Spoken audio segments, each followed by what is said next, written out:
Mickaël, 2018, ça commence bien, c'est une belle victoire face à la Lanterne Rouge Jutes, mais il fallait pas se relâcher, fallait aller la chercher quand même, cette victoire. Oui, je pense qu'il fallait aller chercher, mais tous les matchs sont compliqués dans le championnat, on le voit tous les week-ends. Non, il fallait absolument gagner, c'était l'objectif qu'on s'était donné pour commencer une année 2018 avec un peu plus de victoires que celle de 2017. On a été la chercher, on a fait une belle première mi-temps qui nous a permis de prendre un petit peu le large et après on a maîtrisé, même si dans la maîtrise on a encore rendu beaucoup de ballons, mais ça on le réglera, je l'espère, cette semaine prochaine de travail.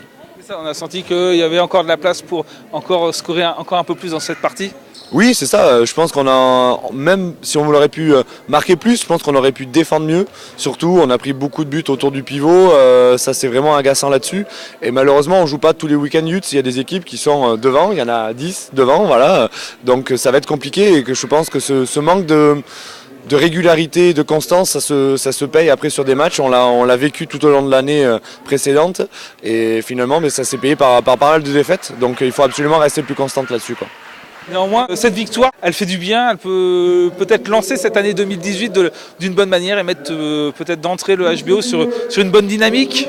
Oui, ça faisait longtemps qu'on n'avait pas gagné, donc forcément ça nous met une petite dynamique. Après, pour que c'est une dynamique, il en faut une deuxième, et la deuxième la plus rapidement possible.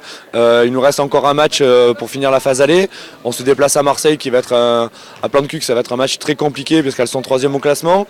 Après, on a vu qu'on était capable d'accrocher tout le monde, mais voilà, en restant régulière et de ne pas avoir de trou d'air comme on a pu avoir encore ce week-end, quoi.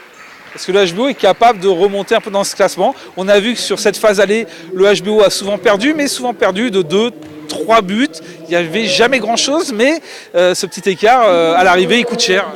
Oui, je pense qu'on est capable de remonter au niveau du classement. C'est assez serré entre guillemets sur les trois équipes qui ne doivent pas descendre, enfin qui luttent pour le maintien. Donc il y a Bouillard, il y a nous, il y a Rennes, où on est à une victoire de Rennes et à un match nul de retard sur Bouillard. Tout est faisable. Après, tous les matchs vont compter à partir de maintenant. Tout le monde le sait. On a quasiment fini la phase aller. On est capable, on va dire, d'accrocher tout le monde. Maintenant, au lieu d'accrocher, il faut être capable de gagner, et notamment sur les matchs à domicile comme à l'extérieur. Qu'est-ce qui peut s'améliorer? C'est peut-être enrichir l'expérience de cette équipe? Oui, en plus de l'expérience, je pense que maintenant elles ont quand même vécu tout au moins 10 matchs à ce niveau-là, mais surtout comme je dis, dans le nombre de pertes de balles, dans la précision au shoot.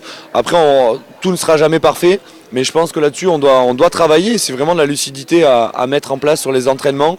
On a beaucoup discuté tout le long de la semaine, à la fin du match aussi contre Rennes, en termes d'intensité et d'investissement aux entraînements.